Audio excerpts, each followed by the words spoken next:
Alright guys, तो हम लोगों ने अपने पिछले वीडियो में यहाँ पे कंप्लीट कर लिया था साइन अप का पूरा मॉड्यूल कंप्लीट हो चुका है। एक यूज़र आएगा, अपनी डिटेल्स डालेगा, अगर गलत डिटेल्स डालता है तो हम उसको दिखा देंगे एरर मैसेजेस।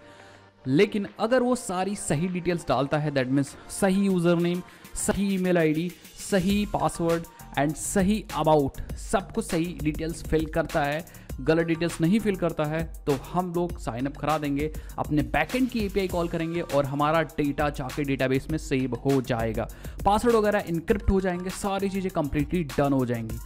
अब बात आती है कि कोई बंदा लॉगिन कैसे करेगा। That mean second step sign up कर दिया भाई, अब लॉगिन कैसे करना है इस वीडियो में हम लोग यही चीज़ हैंडल करने वाले हैं। और गाइस हम लोग इस वीडियो में कंप्लीट लॉगिन हैंडल करने वाले हैं। तो चलिए वीडियो को स्टार्ट करते हैं। और गाइस अभी तक आपने ये सीरीज एक्सेस नहीं की तो आप इस सीरीज को जाके एक्सेस कर लीजिए, क्योंकि बहुत ही कमाल और धमाल की वीडियो होने वाली। चलिए वीडियो को स्टार्ट करते हैं। तो गाइस हम लोगों ने यहाँ पे अपना प्रोजेक्ट स्टार्ट कर लिया है। ऑब्वियस बात, हमारा प्रोजेक्ट स्टार्ट हो गया एंड ये हमारा बैक एंड है, ये हमारा फ्रंट एंड है, ये हमारा प्रोजेक्ट रनिंग है एंड हम लोगों ने साइन अप कंप्लीट कर लिया था। अब बात आती है लॉगिन की। तो अगर हम लॉगिन करेंगे तो ऑब्वियस बात, हमें यहाँ से उसका ईमेल आईडी पासवर्ड भेजना पड़ेगा अपने सर्वर पे, दैट मीन्स हमारे बैक एंड एप्लीकेशन पे, और वहाँ से हमें एक कोड मिलेगा और वो जो कोड होगा वो बेसिकली हमारा JWT टोकन होगा। उस टोकन को जब हम मिल जाएगा, मतलब हम लोग ले लेंगे अपने फ्रंट एंड पे, तो हमें उस टोकन को लोकल स्टोरेज में रख देना है। और जब तक वो टोकन रहेगा यूज़र के पास या क्लाइंट के पास, हमारे रिएक्ट एप्लीकेशन के पास, तब तक वो बंदा लॉगिन होगा। और हर एक रिक्वेस्ट में उस टोकन को हमें भेजना होगा, जिससे बैकएंड से हम APIs को एक्सेस कर पाएँ। JWT टोकन का ऑथेंटिकेशन पूरा सिस्टम हम लोग ऑलरेडी बना चुके हैं। वीडियो नहीं देखा तो मैं पूरी सीरीज़ का लिंक मैं डिस्क्रिप्शन बॉक्स में डाल दूंगा, बैकएंड वाली, आप जाके ज़रूर से देख लीजिए। तो हम लोग क्या करेंगे, सबसे पहले देखो हमारे पास बैकएंड एप्लीकेशन है और इसमें जो ऑथ कंट्रोलर है हमारा, ठीक है, ऑथ कंट्रोलर लॉगिन वाला बेसिकली हमारा, ये देखिए जो URL है वो है API/v1/auth/login। जैसे हम लॉगिन इस वाले URL पे रिक्वेस्ट करेंगे और हमें भेजना पड़ेगा JWT auth रिक्वेस्ट। अब इस JWT auth रिक्वेस्ट में क्या है, यूज़र नेम एंड पासवर्ड। अब यूज़र नेम इज़ बेसिकली और ईमेल आईडी, तो ईमेल आईडी हम भेज देंगे एंड पासवर्ड भेज देंगे। तो ये क्या करेगा, पूरा ऑथेंटिकेट करके हमें टोकन रिटर्न कर देगा यहाँ से, JWT auth टोकन। तो हमें टोकन मिल जाएगा।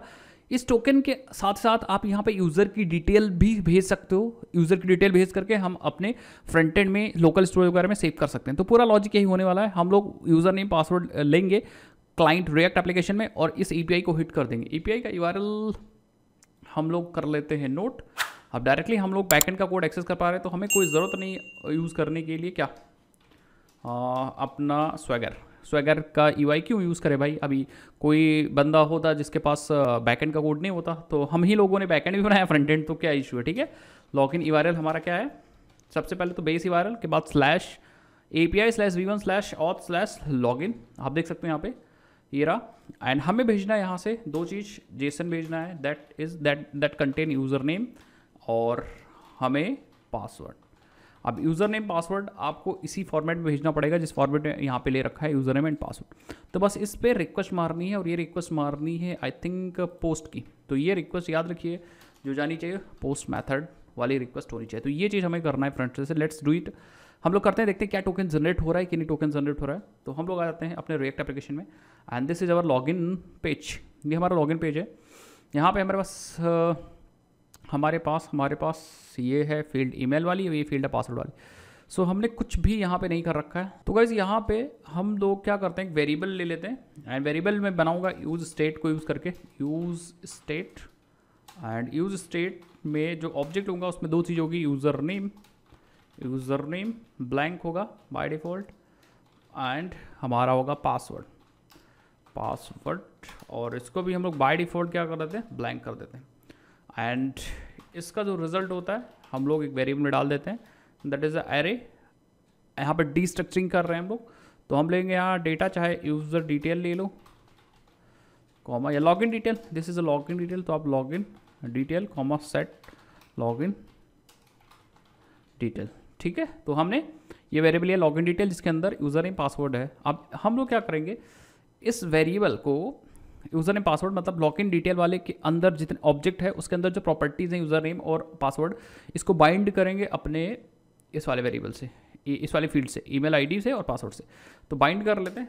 वैल्यू में हम लिख देते हैं यहाँ पे value equal to log in detail dot user name, email ID को इससे बाइंड कर देते हैं एंड इस चीज़ को पासवर्ड को हम अपने पासवर्ड वाली फील्ड से बाइंड कर देते हैं, बट यहाँ हम लोग पासवर्ड कर देते हैं। अब 2 वे डेटा बाइंडिंग करनी है, सो हमें एक फंक्शन बनाना होगा, जैसे हम लोग ने साइनअप में किया था अगर याद हो। ठीक है, हम यहाँ पे एक फंक्शन बनाएंगे जो चलेगा ऑन चेंज पे।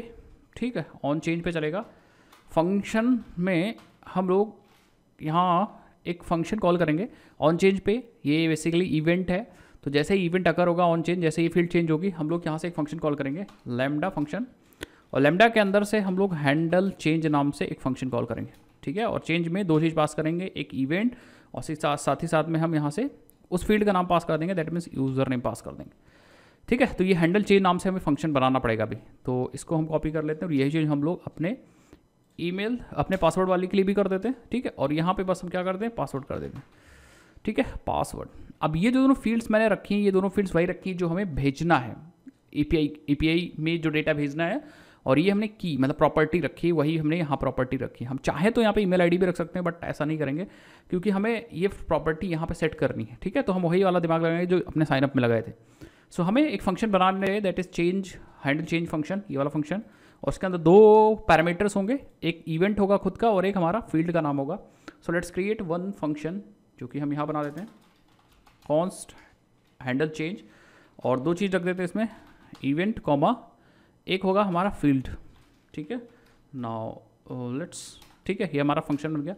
अब इवेंट से हम वैल्यू निकाल सकते हैं, और फील्ड का नाम तो हमें पता ही है, मतलब जो आपने चेंज किया होगा, जैसे आपने नेम वाली यूज़र नेम वाली फील्ड को आपने चेंज किया, तो हमारी वैल्यू कैसे आएगी, जो वैल्यू एक्चुअली होगी event dot target dot value, यहाँ से तो हमारी एक्चुअल वैल्यू निकल जाएगी। तो हम यहाँ पे लिख लेते हैं लेट कॉन्स्ट या लेट एक्चुअल वैल्यू, ये हमारी फील्ड की वैल्यू होगी। अब वो जो फील्ड चेंज हुई होगी उसी की वैल्यू होगी, ईमेल आईडी चेंज हुआ तो उसकी वैल्यू होगी, और अगर पासवर्ड चेंज हुआ तो उसकी वैल्यू होगी। ठीक है, एक्चुअल वैल्यू में।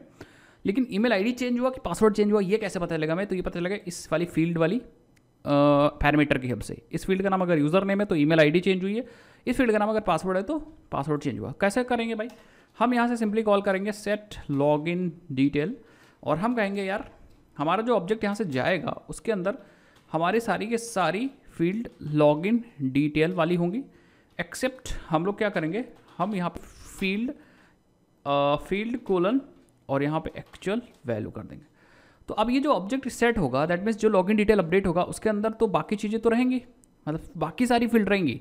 लेकिन अगर आपने यूज़र नेम चेंज किया तो यूज़र नेम की वैल्यू बस एक्चुअल वैल्यू हो जाएगी, पासवर्ड हमारा यहाँ से आ जाएगा। ठीक है, और अगर पासवर्ड आपने चेंज किया तो यूज़र नेम इस लॉगिन डिटेल से आ जाएगा एंड पासवर्ड फील्ड की वैल्यू चेंज हो जाएगी। तो ये हमने यहाँ पे सिंपल क्या किया, उसकी कॉपी बनाई है, और कॉपी बनाई है नॉट रेफरेंस कॉपी किया, यहाँ पे एक्चुअल वैल्यू कॉपी कर दी है। ठीक है, सो आई थिंक आपको समझ में, एक्चुअल वैल्यू ऑब्जेक्ट की कॉपी कर दी है, और ये बाद में एक्स्ट्रा फील्ड मैंने डाल दी। तो ये एक्चुअल ऑब्जेक्ट बनेगा, ये एक्चुअल ऑब्जेक्ट होगा विद अपडेटेड वैल्यू, अपडेटेड की एंड वैल्यू।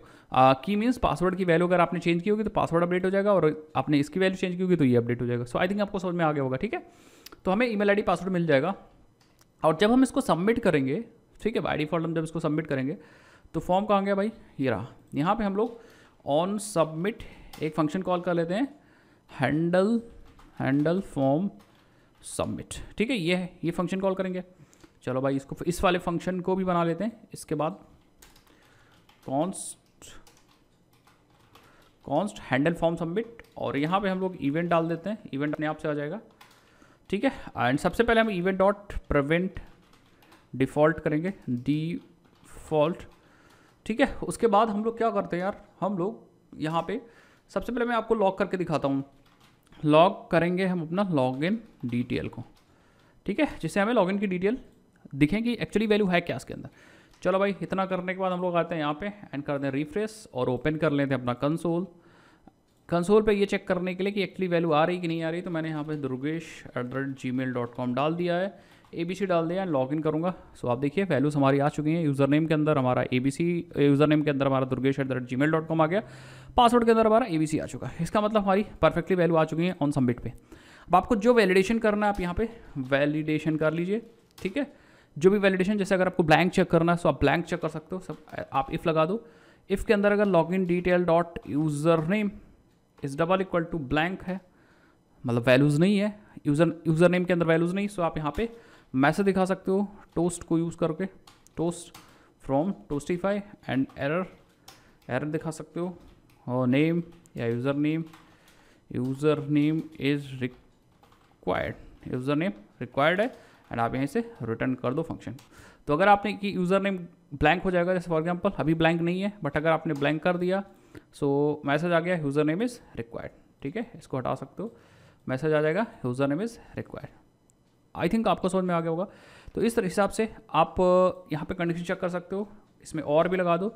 अगर पासवर्ड भी ब्लैंक है तो हमने कहा password is double equal to blank.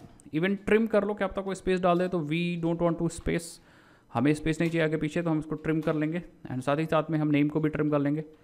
तो ट्रिम अलग से फंक्शन लगा देंगे। ट्रिम बेसिकली आगे की और पीछे की हेडिंग और ट्रेलिंग की वाइट स्पेसेस को रिमूव कर देता है। तो अगर मान लो किसी ने स्पेस यूज़ कर लिया तो स्पेस रिमूव हो जाएगी। फॉर एग्जांपल मैं दिखाता हूँ आपको, मैंने रिफ्रेश कर लिया एंड मैंने यहाँ स्पेस डाल दिया, एंड अगेन मैं करूँगा तो यूज़र नेम इज़ रिक्वायर्ड, ठीक है, एंड इसमें भी यूज़र नेम इज़ रिक्वायर्ड। तो मैसेज भी हम उसी अकॉर्डिंग चेंज कर देते हैं, यूज़र नेम और पासवर्ड इज़ रिक्वायर्ड, हमने मैसेज भी उसी हिसाब से चेंज कर दिया। सो अब इसमें कोई भी होगे यूज़र नेम और पासवर्ड इज़ रिक्वायर्ड, ठीक है, मतलब जब भी ब्लैंक होगा तो ये मैसेज आएगा, और अगर ब्लैंक नहीं होगा तो ये मैसेज नहीं आएगा। मतलब अगर आपने यहाँ कुछ डाला है, यहाँ कुछ डाला है, तो मैसेज नहीं आएगा। आई होप आपको समझ में आ गया। इसी तरह हम रीसेट का एक बना लेते हैं, एक फंक्शन बनाते हैं, कॉन्स्ट हैंडल रीसेट, और यहाँ पे हम कुछ ज़्यादा नहीं करेंगे, यहाँ पे हम सेट लॉगिन डिटेल को करेंगे कॉल, और दोनों वैल्यूज़ इसमें रीसेट कर देंगे। कौन सी वैल्यू, यूज़र नेम को ब्लैंक कर देंगे, एंड पासवर्ड को हम लोग ब्लैंक कर देंगे। आप सिंगल कोट्स यूज़ करो चाहे डबल कोट्स यूज़ करो, it's totally depend upon you, ठीक है। अभी हैंडल रीसेट को हम लोग कॉल करेंगे कहाँ पे, ठीक है, हम लोग कॉल करेंगे अपने रीसेट वाली बटन पे, यहाँ पे, ठीक है। सो हम लोग यहाँ लिखेंगे ऑन क्लिक और हैंडल रीसेट, दैट्स इट। तो हमारा रीसेट भी हो जाएगा। जैसे मैंने यहाँ पे कुछ लिखा है, यहाँ कुछ लिखा है, रीसेट क्लिक कॉल करूँगा, रीसेट कॉल करूँगा तो हमारी नेम और ये रीसेट हो जाएंगे। एंड आई थिंक आपको समझ में आ गया होगा। अदरवाइज आपने लॉगिन किया तो हमारा फॉर्म चला जाएगा, यूज़र को चला जाएगा हमारा इस हैंडल सबमिट फॉर्म पे। That means this function is submitting your detail. अब हमारी ये फंक्शन सबमिट करेगी डिटेल को, ठीक है। तो हम कहाँ करेंगे ये सबमिट, हमने इफ़ कंडीशन यहाँ पे लगा रखा है, कहाँ पे इफ़ कंडीशन लगा रखा है, ये हमारी इफ़ कंडीशन है, और हमारा इफ़ यहाँ पे क्लोज हुआ है एंड फंक्शन यहाँ क्लोज हो रहा है। तो यहाँ पे हम करेंगे सर्वर को submit the data to server to generate token, ठीक है। टोकन जनरेट करने के लिए हम यहाँ पे डेटा को सबमिट करेंगे। सबमिट करने के लिए हमें कुछ ना कुछ फंक्शन चाहिए होंगे, या कोई ऐसा फंक्शन चाहिए होगा जो एपीआई कॉल करे। तो एग्जैक्टली हम लोग फंक्शन क्रिएट करेंगे अपने सर्विसेज के अंदर। सर्विसेज के अंदर, यूजर सर्विस के अंदर यहाँ एक फंक्शन डालेंगे। जैसे हम लोग का फंक्शन है साइन अप, वैसे हमारे एक फंक्शन होगा लॉगिन। तो हम लिखेंगे एक्सपोर्ट कॉन्स्ट लॉगिन, ठीक है। लॉगिन साइन अप भी ऐसा ही लिखना चाहिए था, बट कोई इशू नहीं, लॉगिन। एंड लॉगिन में हम यहाँ पे लॉगिन डिटेल ले लेंगे, लॉगिन डिटेल्स या डिटेल, लॉगिन डिटेल में पता है यूज़र नेम एंड पासवर्ड होगा हमारा। एंड यहाँ से हम रिटर्न करेंगे रिटर्न करेंगे माई एक्सियोस डॉट, एंड देन हम लोग यूज़ करेंगे पोस्ट में हमें URL चाहिए होगा, साथ ही साथ में हमें डेटा भेजना है, ठीक है। लॉगिन डिटेल भेजना है, एंड देन में जो हमें रेस्पॉन्स मिलेगा एग्जैक्टली हम यहाँ से रिटर्न कर देंगे रेस्पॉन्स डॉट डेटा, जिससे कि हमें, क्योंकि ये देखो जब हम माई एक्सियोस डॉट पोस्ट कॉल कर रहे हैं तो एक्चुअली यहाँ से रिटर्न प्रॉमिस ही हो रहा होगा, रिटर्न हमारा प्रॉमिस ही हो रहा होगा, लेकिन प्रॉमिस के अंदर जो कॉल बैक मिलेगा उसके अंदर ये वाला ये वाला डेटा आएगा जो हम लोग ने यहाँ से रिटर्न किया इस देन के फंक्शन के अंदर से। तो याद रखिएगा जब हम ये लॉगिन वाले फंक्शन को कॉल करेंगे, ठीक है, तब हम वहाँ पे भी देन और कैच यूज़ कर पाएंगे। उस देन के अंदर जो हमें कॉल बैक मिलेगा उसके अंदर डेटा जो मिलेगा वो ये रेस्पॉन्स डॉट डेटा वाला हमें डेटा मिलेगा। परफेक्ट है। अच्छा, इसको हम कर देते हैं लॉगिन यूज़र कर देते हैं, ठीक है, लॉगिन यूज़र कर देते हैं। अब ये क्यों कह रहा, अच्छा दिस में भी कन्वर्टेड, कोई इशू नहीं, हम अभी सिंक यूज़ करेंगे, नॉर्मल फंक्शन ही यूज़ करेंगे। अब यहाँ वायरल डाल देते हैं, तो यही वायरल हमें चाहिए होगा जो हम लोगों ने ले रखा है वायरल। ठीक, कौन सा वायरल, ये वाला वायरल चाहिए।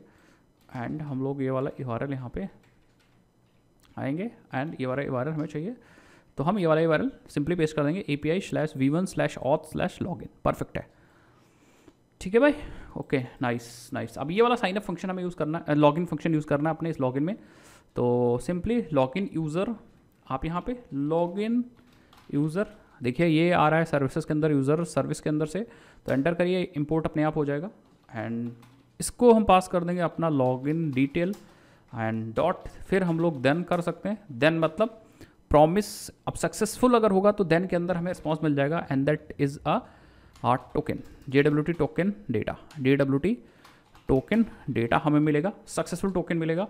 तो थोड़ी देर के लिए हम टोकन को लॉक कर देंगे, लिख देंगे console.log और यहाँ लिख देंगे यूज़र लॉगिन और हम console.log और यहाँ करा लेंगे क्या भाई, यहाँ करा लेंगे हम लोग JWT डेटा डॉट टोकन को हम लोग प्रिंट कर देते हैं, डायरेक्टली JWT डेटा को प्रिंट कर दो। ये एक ऑब्जेक्ट होगा जिसके अंदर टोकन रखा होगा, ठीक है। बट बाई चांस अगर कोई एरर वगैरह आ जाती है तो हमारा चलेगा डॉट कैच एंड कैच के अंदर मिलेगा हमें एरर एंड एरर मिलेगा तो हम एरर को सिंपली console.log करके, अभी तो लॉग पे हम लोग देख लेंगे, बाद में हमें इसको कुछ सही करना होगा या जैसे हैंडल करना होगा वैसे हम लोग हैंडल कर लेंगे। सो आई होप आपको समझ में आएगा। साथ ही साथ में अगर आप मैसेज देना चाह रहे हो तो आप यहाँ पे मैसेज दे दो toast.error, एरर में दे दो something went wrong, something went wrong, कुछ गलत हो गया है ऑन सर्वर। बाकी जो मैसेज आएगा सर्वर से उसको हम लोग दिखा सकते हैं, वो अलग बात है क्या मैसेज आ रहा है, ठीक है, मैसेज आएगा दिखा देंगे। अदरवाइज़ यहाँ पे आप मैसेज दिखा दो लॉगिन सक्सेस, अदरवाइज़ हम यहाँ से तो उसको अपने डैशबोर्ड पेज पे भेज ही देंगे, ठीक है। सो डन है, देखते हैं, लेट्स ट्राई इट आउट। हम लोग रिफ्रेश कर लेंगे एंड यहाँ से हम एक यूज़र नेम एंड पासवर्ड गलत आप डाल दोगे या कुछ डाल दोगे तो उसी हिसाब से रिस्पॉन्स हमें सर्वर से मिलेगा। तो मैंने अभी मुझे याद नहीं तो हम गलत ही डालेंगे एंड लॉगिन करेंगे। सो आप देखोगे something went wrong on server, कुछ गलत हुआ है और हमारा यहाँ कैच ब्लॉक चला है, कैच वाला ब्लॉक चला है, ठीक है। देखते हैं क्या एरर आया है। रिस्पॉन्स डेटा के अंदर जाते हैं तो हमें मैसेज मिल रहा है इनवैलिड यूज़र नेम और पासवर्ड, इनवैलिड यूज़र नेम और पासवर्ड। तो इस मैसेज को हम लोग प्रिंट भी कर सकते हैं एंड इवन हमें स्टेटस कोड क्या मिल रहा है, ठीक है, देखते हैं। एरर बैड रिक्वेस्ट मिल रहा है, ठीक है, एरर कौन बैड रिक्वेस्ट मिल रहा है, बैड रिक्वेस्ट स्टेटस 400 मिल रहा है, ठीक है, स्टेटस 400 मिल रहा है। तो हम स्टेटस वगैरह भी चेक कर सकते हैं, रेस्पॉन्स डॉट स्टेटस डायरेक्टली हम लोग चेक कर लें कि 400 है। तो हम देखो यहाँ पे हम लोग इफ़ लगा देते हैं, इफ़ एरर डॉट स्टेटस अगर 400 है दैट मीन्स हम टोस्ट करा देंगे, दैट मीन्स हम टोस्ट कराएंगे, क्या टोस्ट कराएंगे, हम टोस्ट कराएंगे, ठीक है, हम टोस्ट कराएंगे। ये मैसेज नहीं प्रिंट करेंगे, हम प्रिंट करेंगे यहाँ error dot response dot data dot message, ठीक है, ये प्रिंट करेंगे। एक बार मैं यहाँ पे और चेक करूँगा, ठीक है, रिस्पॉन्स के अंदर स्टेटस है तो हमें यहाँ भी एरर डॉट रिस्पॉन्स के अंदर स्टेटस है तो हम error dot response dot status, अगर 400 कोड है तब हम ये वाला मैसेज प्रिंट करेंगे, अदरवाइज नॉर्मल मैसेज आप प्रिंट कर दिए something went wrong on server, कुछ और भी तो दिक्कत हो सकती है तो हम यहाँ प्रिंट कर देंगे something went wrong on server. अगर हमें पता है कि 400 ही एरर आई है स्टेटस कोड तो हम मैसेज प्रिंट करेंगे, अदरवाइज समथिंग वेंट रॉन्ग, कुछ भी हुआ हमें पता नहीं है उसके बारे में, ठीक है। सो हम यहाँ पे आएंगे and try to refresh the page.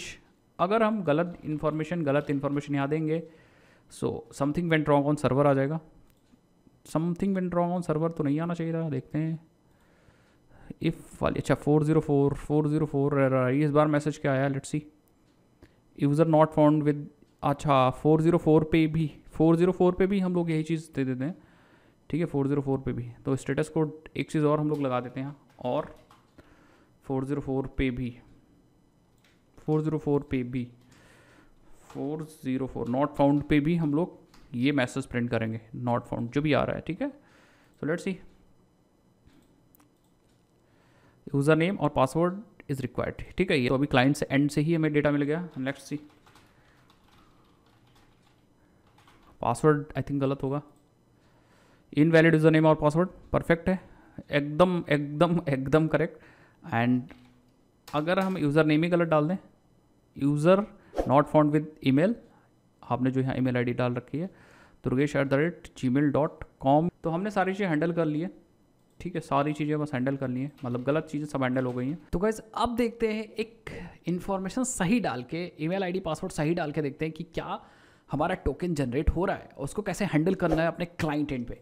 तो ईमेल आईडी पे चलते हैं और यहाँ पे ankit@gmail.com एंड यहाँ पे हम ABC डाल देते हैं एंड लॉगिन करते हैं। पासवर्ड हमारा बिल्कुल सही है, अगर पासवर्ड गलत होगा जैसे XYZ एंड हम लॉगिन कर देंगे तो इनवैलिड यूज़र नेम और पासवर्ड आ जाएगा। ठीक है, ये चीज़ याद रखिएगा, पासवर्ड अगर गलत है तो एक्सेप्शन जनरेट होगी और वहाँ से हमें मैसेज मिलेगा, उस मैसेज को हमने सिंपली यहाँ पे दिखा दिया। बाई चांस अगर आपने पासवर्ड भी सही डाला, और बाई चांस क्या भाई, यूज़र आएगा तो डालेगा ही डालेगा, बाई चांस की कोई बात ही नहीं है, और पासवर्ड हमने इस बार सही डाल दिया ABC एंड हम लॉगिन करेंगे एंड आप देखोगे बूम, यहाँ पे हमारा टोकन जनरेट होकर आ गया। ये देख लो, हमारे पास एक टोकन है, this is called a JWT token. ये हमारा JWT टोकन है। अब इसी के टोकन के अकॉर्डिंग हमें क्या कराना है, हमें लॉगिन कराना है। ये टोकन जनरेट हो गया, दैट मीन्स ये जो क्लाइंट है इसके लिए ये टोकन जनरेट हो चुका है और अब हमें इस टोकन को सेव कर देना है। और जितनी भी API कॉल्स जाएंगी वो सारी API कॉल्स इस टोकन के साथ जाएंगी। अगर इस टोकन के साथ जाएंगी तो बैकएंड क्या करेगा, बैकएंड अलाउ कर देगा उन APIs को यूज़ करने के लिए। तो हम लोग इस टोकन को सेव कर देंगे अपने लोकल स्टोरेज में। अब प्रोडक्शन लेवल या फिर कोई रियल टाइम एप्लीकेशन आप बनाते हो तो डायरेक्टली इस टोकन को मत सेव करिएगा, उस टोकन को इनक्रिप्ट करके देन आप सेव करेंगे तो ज़्यादा बेटर रहेगा। ठीक है, तो ये चीज़ याद रखिएगा, जब आप गेट करो तो उस समय भी डिक्रिप्ट करके गेट करो। बट अभी हम नॉर्मली कर लेंगे, बाद में हम लोग उसको इनक्रिप्ट भी कर देंगे, जिससे अगर मान लो कोई टोकन पा भी जाता है, आपका लोकल स्टोरेज एक्सेस भी कर लेता है, तो वो टोकन डायरेक्टली आपको ना मिल सके। सो आई थिंक बंदा लॉगिन कर पा रहा है, कोई दिक्कत नहीं, परफेक्टली लॉगिन कर पा रहा है। बस इस लॉगिन को कैसे हैंडल करना है, अगर आप चाहो तो एक मैसेज हम दिखा दें यहाँ पे। लेट्स सी, यहाँ पे हम एक मैसेज दिखा दें अपने लॉगिन में एंड यहाँ पे लॉगिन जो हम दे रहे हैं लॉगिन यूज़र, उसके बाद हम यहाँ पे दिखा देते हैं toast.success एंड लॉगिन सक्सेस। बस हम सक्सेस के बाद करना क्या है, रिडायरेक्ट वगैरह कैसे करना, वो सब बात की बात है, वो सब बाद हम लोग बाद में देखेंगे। बट अभी ये देखो लॉगिन सक्सेस, दैट मीन्स हमारा बंदा लॉगिन हो चुका है। अब लॉगिन हो चुका है इसका मतलब इस लॉगिन पेज से हमें दूसरी जगह पे ले जाना है, वहाँ पे हमें प्राइवेट राउट्स वगैरह बनाने, वो सब बात का खेल है। तो नेक्स्ट वीडियो में हम लोग इसी के आगे डैशबोर्ड कैसे हैंडल करना है, कैसे प्राइवेट राउट्स बनाने, वो सब चीज़ हम लोग हैंडल करने वाले। तो चलिए मिलता हूँ नेक्स्ट वीडियो में। अगर आपको वीडियो थोड़ी सी भी इंटरेस्टिंग लगी हो तो आप वीडियो को लाइक करना मत भूलिएगा, वीडियो को शेयर करना भी अपने फ्रेंड्स के बीच मत सीरिएगा, क्योंकि ऐसी चीज़ें बैक एंड और फ्रंट एंड के साथ भाई आपको कहीं चीज़ें नहीं मिलेंगी और प्रॉपरली स्टेप बाय स्टेप एक एक चीज़ मैं आपको समझा रहा हूँ। मिलता हूँ नेक्स्ट वीडियो में, बाय बाय।